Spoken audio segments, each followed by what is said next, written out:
П'ятниця, 26 січня. Ви дивитеся «Заман», 12 у Києві, година дня у Криму. В студії Софія Бляєва. Вітаю вас. Окупаційний центральний райсуд Сімферополя за годину заслухає так звану справу 26 лютого. На попередньому засіданні так званий суд продовжив домашній арешт для двох фігурантів справи Алі Асанова і Мустафи Дегерменджі до 7 квітня. Їхні адвокати просили змінити запобіжний захід на підписку про невиїзд у зв'язку із сімейними обставинами і недоведеністю справи. 5 фігурантам справи Алі Асанову, Мустафі Дегерменджі, Ескендеру Кантемірову, Арсену Юнусову та Ескендеру Емірвалієву закидають участь у масових заворушеннях 26 лютого 2014-го під стінами Верховної Ради Криму на мітингу за єдність України. Я так понимаю, прокуратура для этого и приобщала к материалам дела приговор по Ахтему Чийгозу. Он является обязательным для других судов. Нет необходимости доказывать по этому приговору, что были массовые беспорядки, не были, кто руководил и все такое. Колективний дуа «Молебень» у річницю арешту перших фігурантів сфабрикованої справи про тероризм відбувся напередодні у Криму. У ньому взяли участь кримські татари із Сакського, Сімферопольського районів, Бахчисарая та інших міст Криму. Дуа провели у селі Орлине в будинку Руслана Зейтулаєва, якого 3 роки тому арештували окупаційні силовики разом із Нурі Прімовим, Рустемом Ваїтовим і Фератом Сейфулаєвим. Вони фігуранти так званої Севастопольської справи про тероризм. Окупанти їх засудили від 5 до 12 років в'язниці. Закидають їм участь у забороненій в Росії організації Хізбут-Тахрір. За 5 днів так звані судді у Ростові-на-Дону почнуть слухати іншу справу про тероризм, так звану Ялтинську справу проти Рефата Алімова, Арсена Джепарова, Еміру Сейнакуку, Мусліма Алієва, Інвера Бакірова і Вадіма Сірука. АТР продовжує цикл сюжетів, присвячений тому, як живуть родини фігурантів цієї справи без своїх годувальників. Сьогодні про те, як без сина, батька та чоловіка сумують рідні Арсена Джепарова.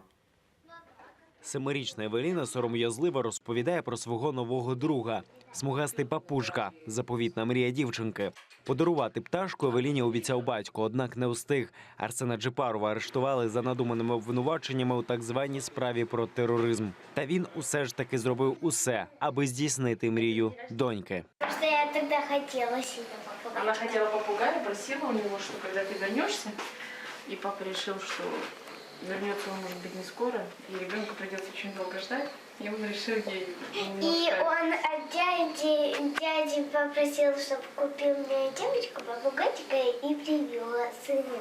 Заріна, дружина Арсена Джепарова, розповідає, що спочатку ФСБшники вимагали від чоловіка, аби той давав фальшиві свідчення проти інших фігурантів справи про так званий тероризм. Нужно было, грубо говоря, клеветать и лгать, да, сказать, да, я их видел, прям в прямом смысле, там, будешь делать то-то, сё. Арсен говорит, я ж не сдержался, у меня же ненормативная лексика конкретно, говорит, там, пошла. Но мы как бы стали... Первая сразу фраза была, что однозначно мы этого делать не будем. Та за кілька місяців після цього у будинок Джепарових у селищі Краснокам'янка силовики прийшли із обшуком. Слышу такой шум, гам, как будто, я думаю, война, что ли, в Крыму началась, не могла понять. Тут слышу, Заринка кричит, подождите, подождите, не ломайте, я открою.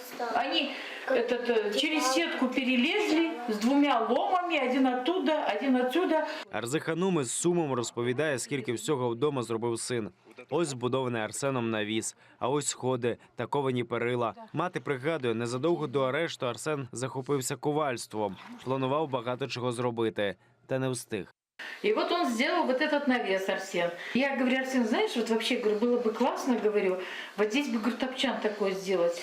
Он говорит, мам, давай я железо не буду, я, говорит, с досок сделаю. И реально он прям вырезал бока, вот это вот так красиво все было. И сделал вот здесь вот топчан нам. Заріна розповідає, як у СІЗО її чоловіка намагалися морально зламати та за будь-яку ціну примусити співпрацювати зі слідством. За відмову неодноразово кидали до карцеру, а згодом кинули до камери з гвалтівниками та хворими на СНІД і туберкульоз. Через це здоров'я чоловіка похитнулося. Его мучает сильный кашель. У него довольно-таки он как сухой, болит вот грудь сильно. И вот сколько мы с адвокатом старались, лекарства сейчас не передать, это очень сложно, нужно дождаться, пока ему сделают обследование врач, потом даст назначение, и с назначением можно передать лекарства. Вот на протяжении нескольких месяцев мы уже даже когда с адвокатом смеялись, в течение каждого дня он писал заявление на то, чтобы ему сделали обследование. Он уже начал переживать, чтобы это был как бы, не туберкулез. Заріна тримається мужньо і намагається не падати духом. Попри можливі складнощі, буде їздити на судові засідання чоловіка у Ростові-на-Дону. Там днями Північно-Кавказький військовий окружний суд почав розглядати справу ялтинців про так званий тероризм. Он переживал, когда 5 лет, мы на свидании были, говорю, 5 лет. Ну что, как бы не особо много, там туда-сюда уже прошло. Когда сказали 12, я говорю, 6 тебе, 6 мне уже меньше. Считай почти, что первый. Говорю, мы же вместе, говорю, мы прорвемся. Говорю. Ілля Тарасов, Ріана Алієва, Заман, АТР. Протест проти цинічного тиску з боку Росії на кримських татар в окупованому Криму висловила напередодні українське МЗС. Про це повідомила речниця відомства Мар'яна Беца.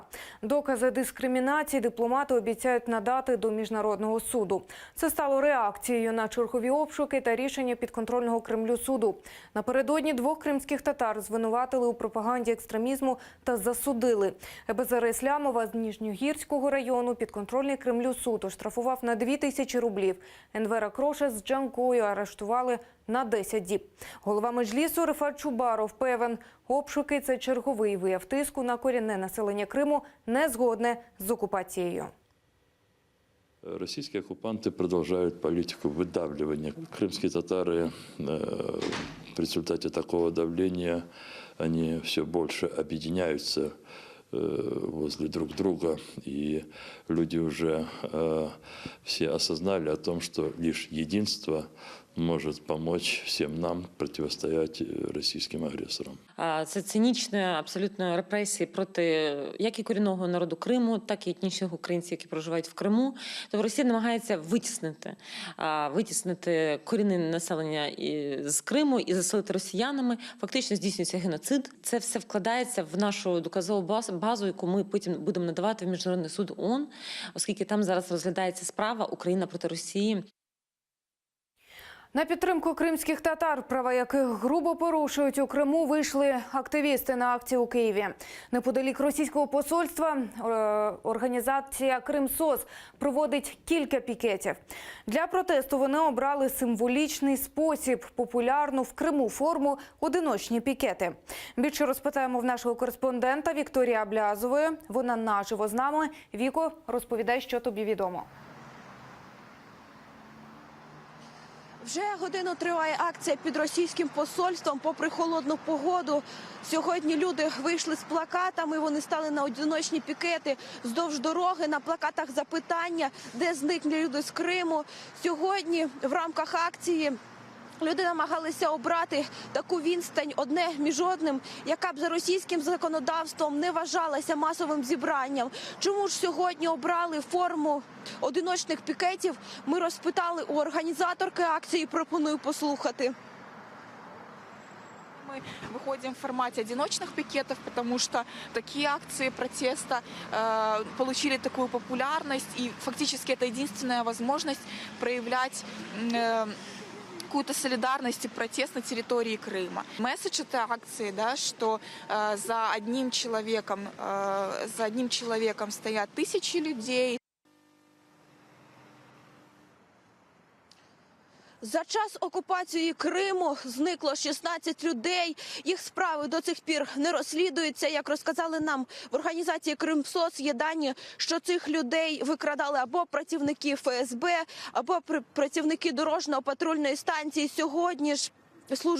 Сьогодні ж на акції люди хочуть нагадати про те, що справи людей, які зникли в Криму, не розслідуються. Їх родичі до цих пір не знають, де вони. І зараз відбуваються інші події в Криму, якими намагаються залякати людей.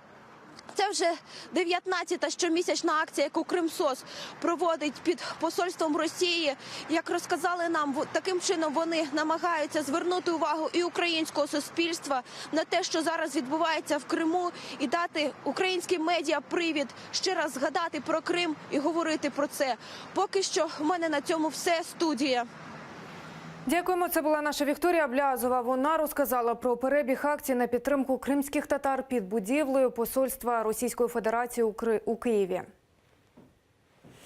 На материкові України триває кримський марафон. Учасники акції збирають гроші для кримських активістів, репресованих російською владою. Кошти підуть на погашення штрафів, призначених кримцям-окупантами. Марафон триває у кількох українських містах. Як це відбувається у Херсоні? Далі в сюжеті.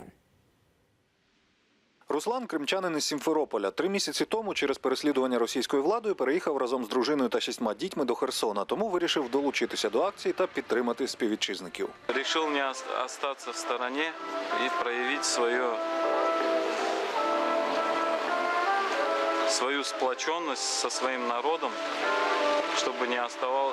Если каждый будет это проявлять, то народ он будет единый и целый. И тогда им будет бороться против народа очень сложно. Долучився до акції і Алі. У Херсоні проїздом, живе в анексованому Криму. Розповідає, сам був свідком обшуків у будинках кримських татар. Тому не міг бути осторонь марафону зі збору коштів на підтримку політв'язнів кремлівського режиму. Может приехать 2 автобуса, то есть этих...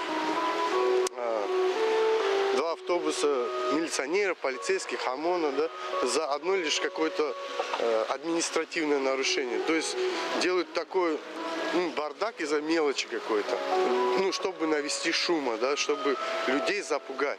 Руслан каже, бувають різні дні і різні люди. Хтось проходить повз, хтось цікавиться і підтримує. Хлопці просто-напросто роблять добру справу. Вони кажуть, що ті, хто забрала Кацапирдія, повинні бути повернуті на свою батьківщину. Незалежно від того, чи він українець, чи він татарин, чи хто б він не був.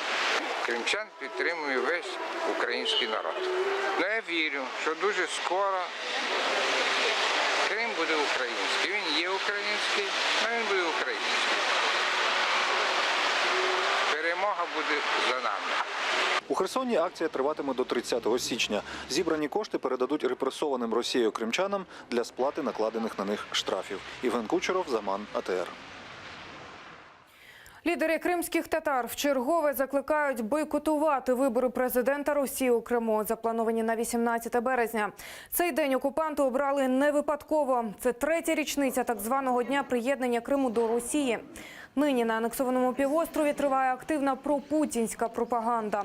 Напередодні у Сімферополі кримсько-татарські колаборанти закликали голосувати кримців за Владимира Путіна. Самопроголошені кримсько-татарські старейшини та прокремлівський муфтіят підписали звернення до кримчан, де вчергове розказують про покращення після російської окупації.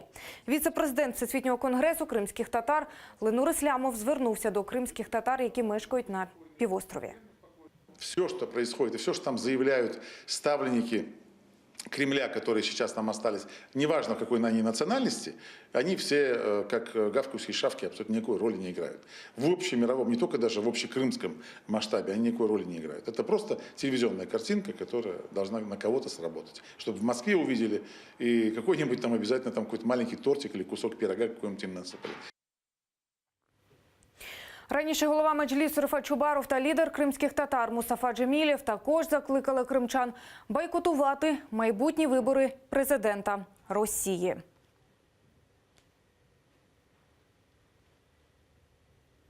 Наразі це всі новини. Не пропустіть наступний випуск «Заман» російською менш ніж за годину. Залишайтеся з нами.